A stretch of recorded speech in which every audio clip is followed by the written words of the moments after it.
కొర్నేలి ఉన్నాడు. కొర్నేలి దగ్గరికి ప్రభువు దూత వచ్చి నిలబడగానే కొర్నేలి ఏమని పిలిచాడు? ప్రభువా అని పిలిచాడు. వెంటనే దేవుడు ప్రత్యక్షమై నువ్వు నన్ను ప్రభువా అని పిలవకూడదని చెప్పాడా? పోనీ దేవదూతే నువ్వు నన్ను ప్రభువా అని పిలవకూడదని చెప్పాడా? చెప్పలేదు. లోతు కూడా తన దగ్గరికి వచ్చిన ఇద్దరు దూతలను ఏమని పిలిచాడు? ఆ ప్రభువులారా అని పిలిచాడు. అప్పుడు ఆ దేవదూతలు ఏమన్నా అడ్డగించారా?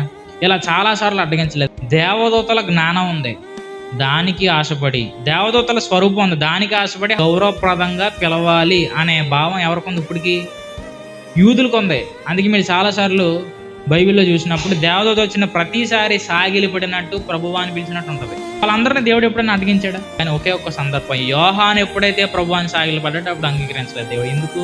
అది క్రొత్త నిబంధన కుమారత్వం అనుకున్న వారసత్వం, అది క్రొత్త నిబంధన కుమారత్వం అనుకున్న భాగ్యం. అంటే వీళ్ళందరూ దేవదూతలను ప్రభువా అని పిలిచినా దేవుడు పట్టించుకోలేదు.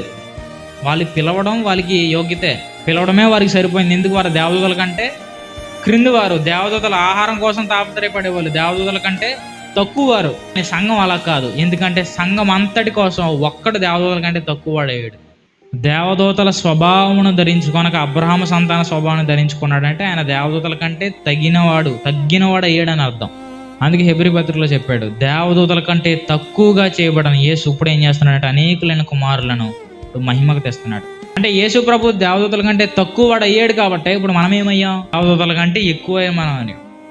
యేసు ప్రభు మళ్ళీ దేవదూతలు వచ్చి సిలువ వేయబడేవాడా? ఒక దేవదూత మనుషుల కోసం సిలువ వేయబడగలడా? దేవదూతకు వచ్చిన పని ఏంటంటే మనిషిని కాపాడడం, లేదంటే చంపేయడం. అంతే తప్ప మనిషి కోసం చచ్చిపోవడం అనే స్వభావం దేవదూతలకు ఉందా?